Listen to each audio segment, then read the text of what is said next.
नमस्कार, मैं हूं श्वेता सिंह और आप देख रहे हैं आज तक। अफगानिस्तान के हालात पर पूरी दुनिया की नजर है। डर, खौफ, दहशत का माहौल पूरे मुल्क में है। चाल और चरित्र से दुनिया उसके वाकिफ है, लेकिन तालिबान 2.0 का चेहरा कैसा है? कौन है इसका लीडर, कौन है कमांडर? आज हम आपको तालिबान के इन्हीं चेहरों से रूबरू कराएंगे। आतंक वाले किरदार हैं,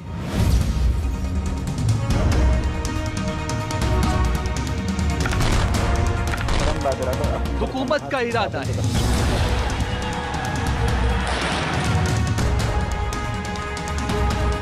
इंसाफ के सिस्टम पर भरोसा कम, दहशत ज्यादा है। खौफ का दूसरा नाम हैबतुल्लाह अखुंज़ादा है।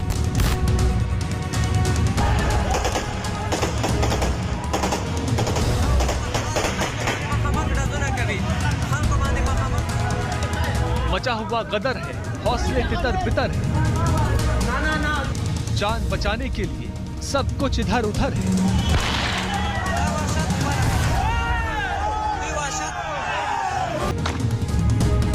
तालिबान की दहशत ने अफगानिस्तान को लपेटा है।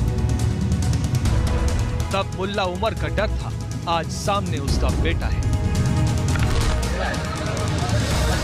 अफगानिस्तान की संसद का ये मंजर देखिए, कैसे तालिबानी संसद के अंदर कुर्सियों पर बैठे हुए हैं। हसरत देश चलाने की है, लेकिन मुश्किल ये है कि एक्सपीरियंस तो आतंक में है और आतंक से तो देश चलता नहीं। तो आखिर कैसे होगी मुल्क की रहनुमाई?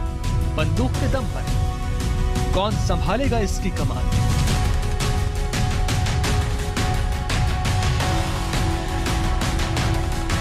आज हम आपको तालिबानी दहशत के उन चेहरों से रूबरू कराएंगे जिनके खौफ से आम अफगानी बेचैन है। आज तालिबानी आतंकियों के उन चेहरों से पर्दा उठाएंगे जो खुद को एक देश का हुक्मरान कहते हैं। अखुंज़ादा से बरादर तक, याकूब से हक्कानी तक, तालिबानी आतंक के चाल, चरित्र और चेहरे पर पड़े हर राज को बेपर्दा करेंगे।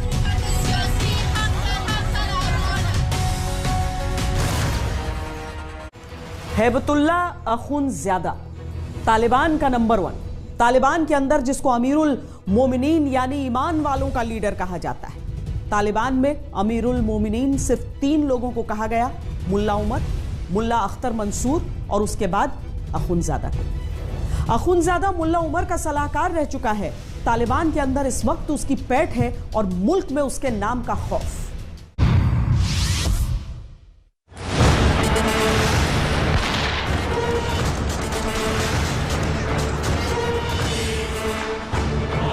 तालिबान की मौजूदा कमान हैबतुल्लाह अखुंज़ादा के ही हाथों में है। तालिबानी अखुंज़ादा के ही हुक्म के गुलाम।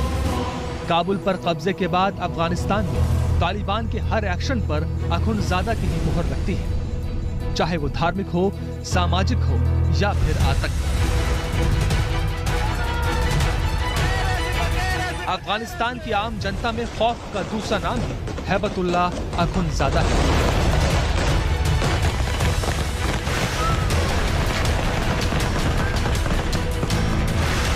हैबतुल्लाह यानी अल्लाह का तोहफा और अखुंज़ादा यानी धर्म गुरु का बेटा। अखुंज़ादा का जन्म कंधार में 1961 में हुआ। उसके पिता गांव की मस्जिद में एक इमाम थे। अखुंज़ादा 80 के दशक में सोवियत संघ के खिलाफ युद्ध में शामिल रहा। 1994 में वो तालिबान में शामिल हुआ और इस संगठन के साथ जुड़ने वाले पहले लोगों में से एक था।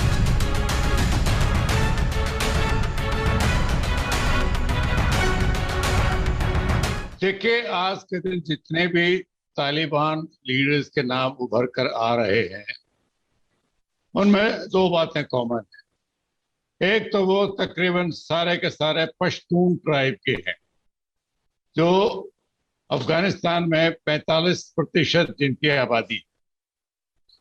दूसरी बात, सारे मदरसों के पढ़े हुए, सारे मुल्ला या मौलवी के नाम से जाने जाते हैं।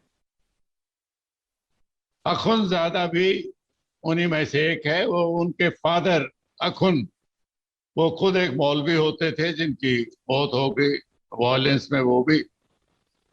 तो ये मिलिट्री लीडर के बजाय एक रिलीजियस लीडर ज्यादा जाने जाते हैं। ये शरिया कोर्ट्स के मुखिया भी रहे हैं और ये फतवा इशू करने में माहिर हैं, और इनका तालिबान की सरकार 2001 तक और उसके बाद भी इनका इस्तेमाल फतवा ड्राफ्ट करने के लिए करती रही है। ये आजकल भी तालिबान के हायरार्की में इम्पोर्टेंट पोजीशन पर हैं।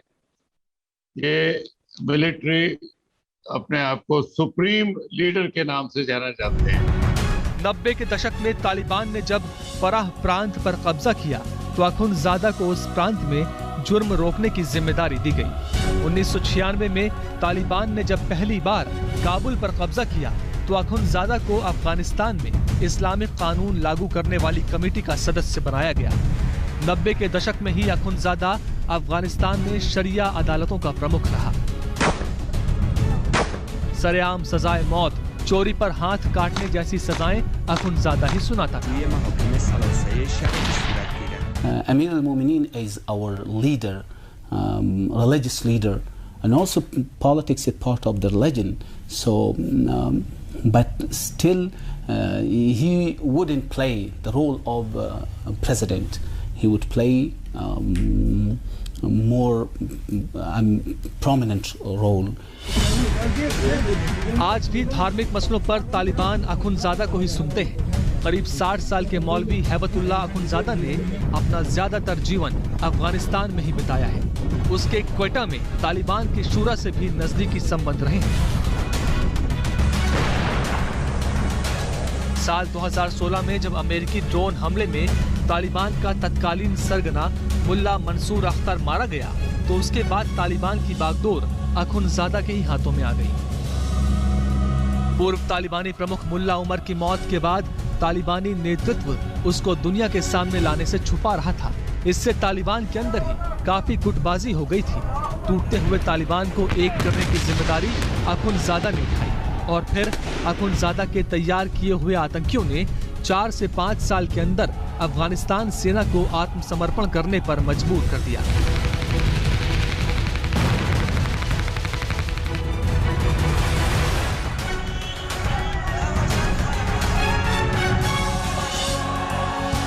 कट्टरपंथी इनमें बहुत है। इनका खुद का बेटा 2017 में मारा गया था। वो सुसाइड बॉम्बर था। इन्होंने एक अफगान सिक्योरिटी पोस्ट पे हमला किया था और वहां पे मारा गया था। सुप्रीम लीडर के नाम से जाना जाता है। तो ये एक इन्फ्लुएंशियल आदमी है।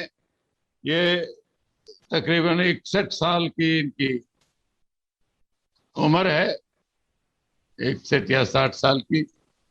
तो ये एक इम्पोर्टेंट रिलीजियस लीडर हैं जो कि शरिया कानून को इम्प्लीमेंट करने में तालिबान की मदद करेंगे।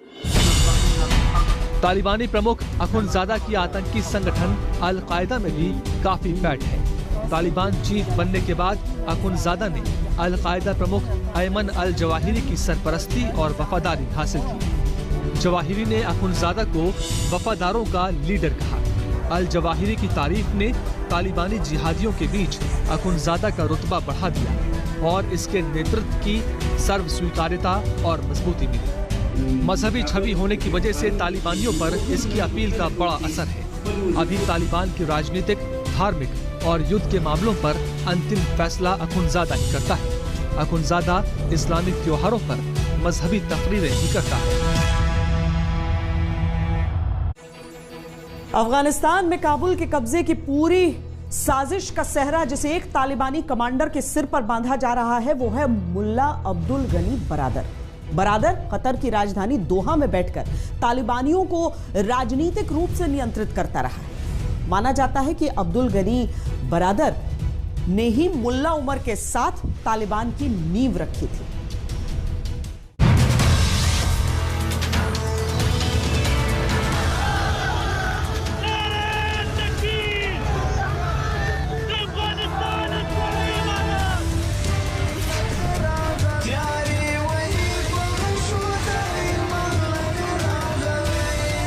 अब्दुल गनी बरादर को तालिबान का सह संस्थापक माना जाता है।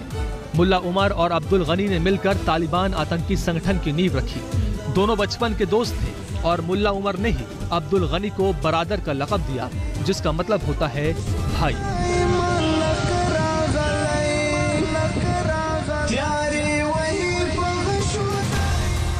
बरादर का जन्म 1968 में अफगानिस्तान के उरुजान प्रांत में हुआ था। बरादर ने 1980 में मुल्ला उमर के साथ सोवियत अफगान युद्ध में अफगानी मुजाहिदीन की तरफ से युद्ध लड़ा।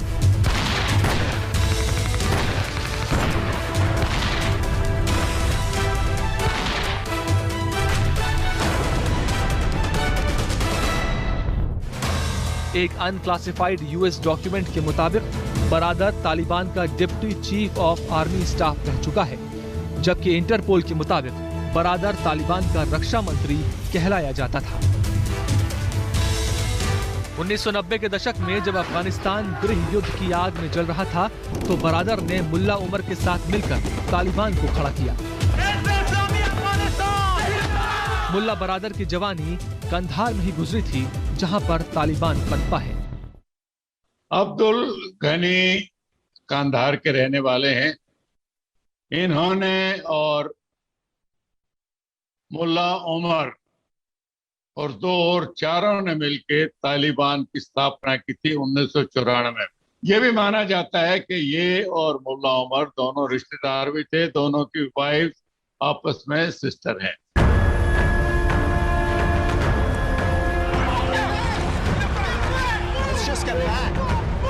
9/11 के बाद जब अमेरिकी फौजों ने नॉर्दर्न अलायंस के साथ मिलकर तालिबान पर हमला बोला, तो न्यूज वीक के मुताबिक वो बरादर ही था जो मुल्ला उमर को बाइक पर लेकर पहाड़ों में जा छिपा था।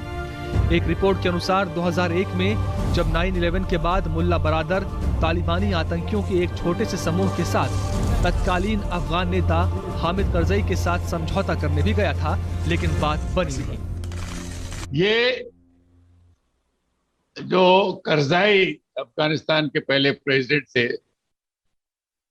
उनसे डायरेक्ट मिलाप करने लगे थे, जो पाकिस्तान को पसंद नहीं आया। तालिबानियों का कैसे हमेशा से पाकिस्तानी कनेक्शन रहा है, वो इस बात से साबित होता है कि मुल्ला बरादर को 2010 में पाकिस्तान में गिरफ्तार कर लिया गया था।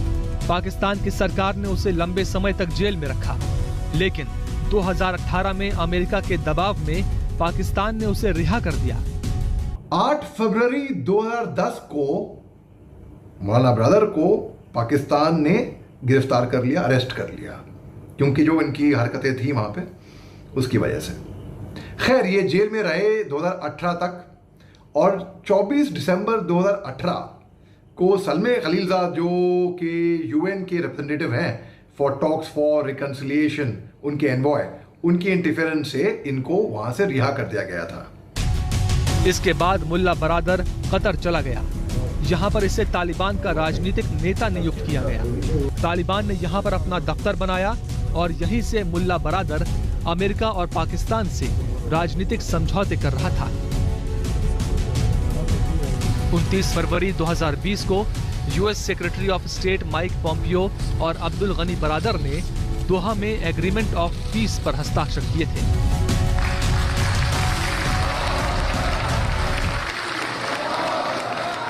पिछले साल 29 फरवरी 2020 को इन्होंने दोहा पैक्ट साइन किया था, सलमे खलीलजाद जो अमेरिका से थे और मौलाना बरादर जो कि पीस टॉक्स करने आए थे तालिबान की तरफ से। और उस दोहा पैक्ट में ये था कि अगर तालिबान अल-कायदा से दूर हो जाती है और बिहेव करने लगती है ठीक तरीके से, तो अमेरिकन फोर्सेस धीरे धीरे करके अफगानिस्तान छोड़ देंगी। अगला नाम है तालिबान में फिदायीन एक्सपर्ट कहे जाने वाले सिराज हक्कानी का। इसका कनेक्शन आतंकी संगठन हक्कानी नेटवर्क से भी है और ये सिराज हक्कानी एफबीआई की मोस्ट वांटेड लिस्ट में रहा है।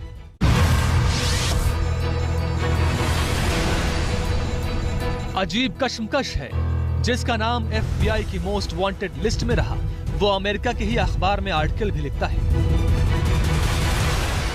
यह है सिराजुद्दीन हक्कानी। सिराजुद्दीन हक्कानी तालिबान का डिप्टी लीडर है और उसी हक्कानी नेटवर्क का प्रमुख है जो पिछले 20 सालों से अमेरिका और नाटो की सेनाओं पर अफगानिस्तान में फिदायीन हमले करते आया है।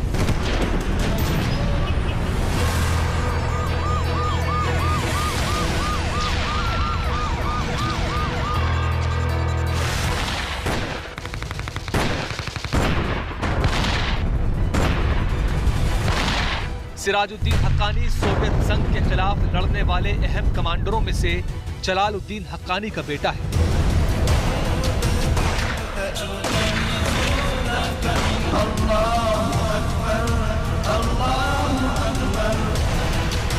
इस संगठन ने पिछले 20 सालों में काबुल में कई बड़े हमले किए हैं और अफगानिस्तान की सेना पर भी हमले किए हैं। इस आतंकी संगठन ने अफगानिस्तान के कई बड़े नेताओं की हत्या की है और करवाई है। सिराजुद्दीन हक्कानी की गिरफ्तारी के लिए अमेरिकी एजेंसी FBI ने $5 मिलियन का इनाम भी रखा था। एक लंबे दस्तावेज में FBI ने सिराजुद्दीन हक्कानी का एक स्केच जारी किया था, जिसमें उसके बारे में तफसील से जानकारी दी है।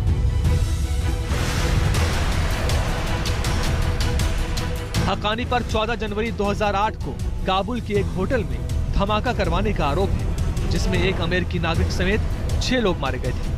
अमेरिकी एजेंसी FBI के मुताबिक हक्कानी पर अफगानिस्तान के तत्कालीन राष्ट्रपति हामिद करजाई पर जानलेवा हमला करने का भी आरोप है।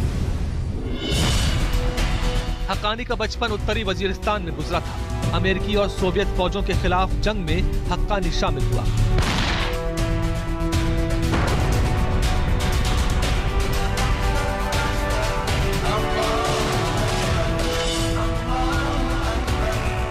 सिराजुद्दीन हक्कानी पढ़ा लिखा है और न्यूयॉर्क टाइम्स में ओपिनियन पीस नाम से आर्टिकल भी लिखता है। अपने एक लेख में हक्कानी कहता है, मुझे यकीन है विदेशी ताकतों से आजादी के बाद हम अफगानिस्तान में ऐसा इस्लामिक निजाम कायम करेंगे जहां सभी अफगानियों को बराबर का हक मिलेगा, जहां औरतों को इस्लाम के मुताबिक पढ़ने और नौकरी करने का अधिकार होगा और जहां सबको उनकी सलाहियत के मुताबिक बराबरी के साथ बर्ताव किया जाएगा। वक्त एक ब्रेक का है। ब्रेक के बाद दिखाएंगे तालिबानी दहशत का वो चेहरा जिसको आतंक विरासत में मिला। देखते रहिए आज तक। मुल्ला उमर के नाम से कौन वाकिफ नहीं है। एक आंख वाला वो आतंकी जो दुनिया के हर देश की मोस्ट वांटेड लिस्ट में सबसे ऊपर रहा। आज तालिबान जब अफगानिस्तान में वापस आया है तो मुल्ला उमर तो मौजूद नहीं है, लेकिन उसकी आतंक वाली विरासत को संभाल रहा है उसका बेटा मौलवी याकूब। मोहम्मद याकूब उर्फ मौलवी याकूब उर्फ मुल्ला याकूब। मुल्ला याकूब यानी मुल्ला उमर का बेटा। कुछ साल पहले दुनिया ने उसे तब देखा जब वो अपने पिता और तालिबान के सुप्रीम कमांडर मुल्ला उमर की मौत की पुष्टि करने सामने आया। कुछ सालों तक पर्दे के पीछे से काम करने के बाद 31 साल के मुल्ला याकूब का नाम सुर्खियों में तब आया जब उसे तालिबान ने आतंकियों के सैन्य कमीशन का प्रमुख बनाया। मुल्ला याकूब यंग आदमी है, वो 31 साल की उसकी उम्र है। मुल्ला उमर के बनने के बाद उनको उनका सक्सेसर माना गया था, लेकिन ये भी माना जाता है कि वो एक बाय नाम, सिर्फ बाय नेम के लीडर हैं, वो एक्चुअल में लीडर नहीं है। उनको तालिबान के मिलिट्री कमीशन का हेड नियुक्त किया गया है। मौलाना याकूब जो कि मौलाना मोहम्मद उमर जो कि फाउंडर थे तालिबान के, उनके चीफ थे अर्ली 90s में, जिनकी एक आंख से उनको ठीक से दिखता नहीं था, उनके सबसे बड़े बेटे हैं जिनकी पैदाइश 1990 में हुई थी, तो आप हिसाब लगा लीजिए वो महज 30-31 साल के होंगे। इनका होल्ड, इनका इन्फ्लुएंस तालिबान में बहुत ज़्यादा है। ये कमिश्निंग के हेड हैं, तो तालिबान के जो 34 प्रोविंस में से 15 प्रोविंस इनके चार्ज में है कमिश्निंग के लिए। 29 जुलाई 2015 को जब अख्तर मंसूर को इलेक्ट कर दिया गया तालिबान का हेड, और उस टाइम पे मौलाना याकूब ने मना कर दिया कोई भी पोजीशन तालिबान में कोई भी औहदेदार बनने का, और लगभग ज़्यादातर अनुमान तौर पे इन्होंने ज़्यादा वक्त पाकिस्तान में गुजारा है। कराची में बहुत पढ़ाई करी है इन्होंने। 9/11 के बाद याकूब अमेरिका के अफगानिस्तान पर हमले के दौरान अपने परिवार के साथ पेशावर में ISI के संरक्षण में आ गया, जहां उसे तालिबान और अलकायदा के कट्टरपंथी मदरसों से तालीम हासिल हुई। मुल्ला याकूब की ट्रेनिंग जैश-ए-मोहम्मद चीफ मसूद अजहर की देखरेख में हुई। जैश के सुपर आतंकी मसूद अजहर ने ही उसे गुरिल्ला लड़ाई का तौर तरीका सिखाया। पाकिस्तान में रहते हुए ही उसकी मुलाकात हाफिज सईद से हुई, जिसके साथ वो उसके मुजफ्फराबाद के कैंप में रहा, जहां याकूब को हथियारों की ट्रेनिंग दी गई। हर तालिबान लीडर का पाकिस्तान से कनेक्शन है।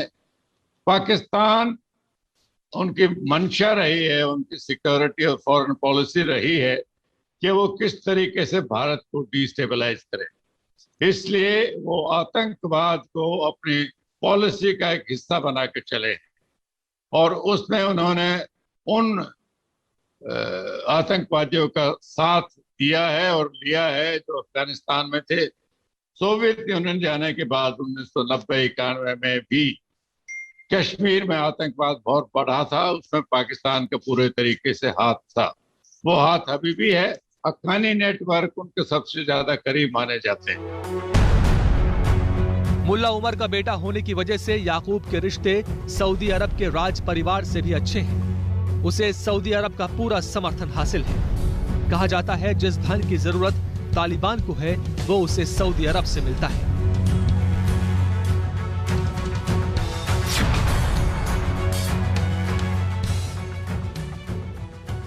शेर मोहम्मद स्तानिकज़ई तालिबान का एक बड़ा नेता होने के साथ साथ संगठन का वो चेहरा है जो अक्सर तालिबान की ओर से होने वाली बातचीत में शामिल रहता है। दोहा में रहने वाला ये कट्टर धार्मिक नेता तालिबान के सियासी दफ्तर का मुखिया भी है।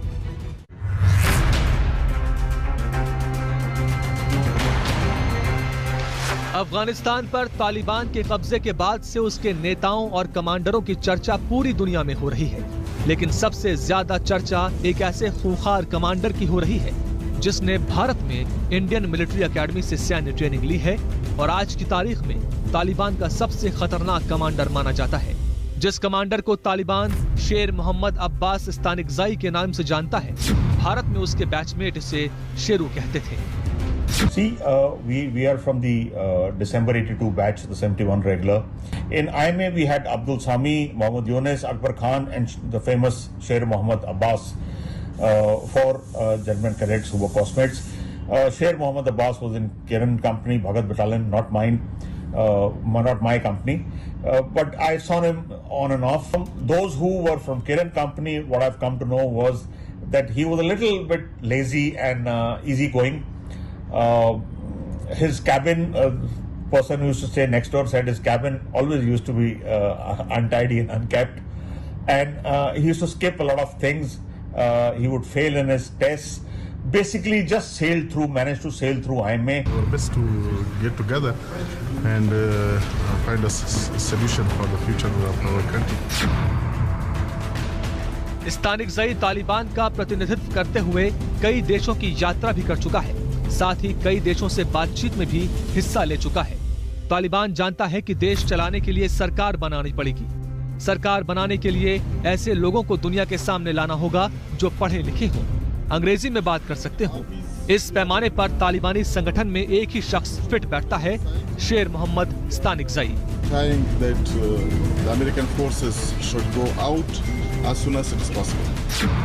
स्तानिकज़ई तालिबान का एक बड़ा नेता होने के साथ साथ संगठन का वो चेहरा है जो अक्सर तालिबान की ओर से होने वाली बातचीत में शामिल रहता है। 2001 में जब तालिबान के हाथ से सत्ता फिसली तो स्तानिकज़ई ने देश छोड़ दिया और दोहा में रहने लगा।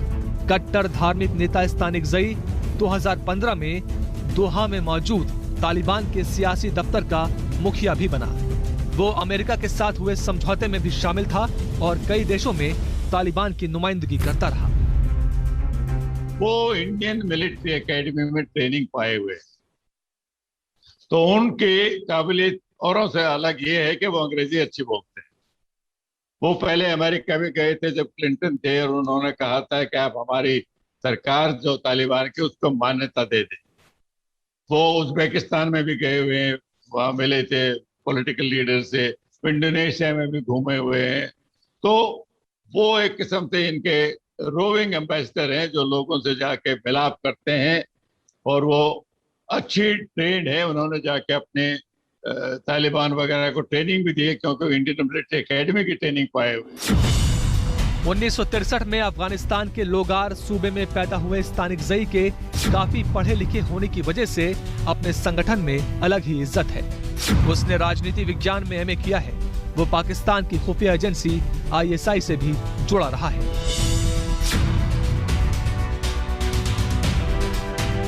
तालिबान के तथाकथित शांति वार्ता के मुख्य सदस्यों में से एक है मुल्ला अब्दुल हकीम। वैसे तो बेहद शांत स्वभाव का समझे जाने वाला हकीम एक सख्त और कट्टरपंथी नेता है।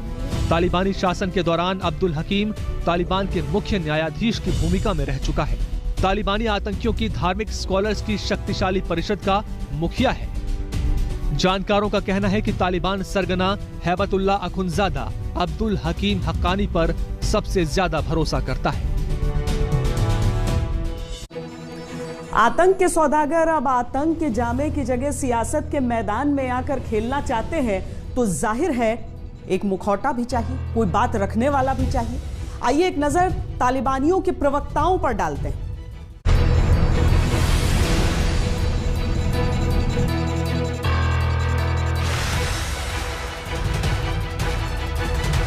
अनस हक्कानी तालिबानी नेता, कमांडर और शायर है जो कतर में वार्ता टीम का सदस्य भी है। हाल ही में तालिबान की तरफ से वो अफगानिस्तान के पूर्व राष्ट्रपति हामिद करजई से भी मिला था। अनस हक्कानी नेटवर्क के सर्वेसर्वा जिहादी जलालुद्दीन हक्कानी का बेटा है और सिराजुद्दीन हक्कानी का छोटा भाई है। 2014 में उसको अमेरिकी सेना ने गिरफ्तार किया था और 2 बार मौत की सजा सुनाई गई। हालांकि कैदियों के एक्सचेंज प्रोग्राम में उसको आजादी मिल गई।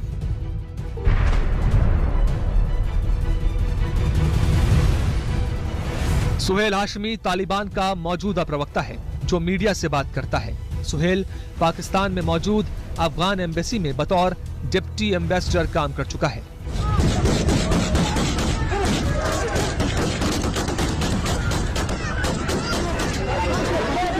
एक हफ्ते के अंदर ही तालिबानी खेमे से लंबी लिस्ट निकल चुकी है।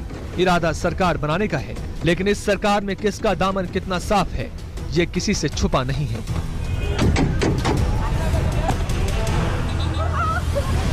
आतंकी कितना ही खूंखार क्यों न हो, लेकिन आतंक का अंत जरूर होता है, बशर्ते दुनिया एक मंच पर एक साथ आए। हमारी इस पेशकश में इतना ही। देश और दुनिया की बाकी खबरों के लिए देखते रहिए आज तक।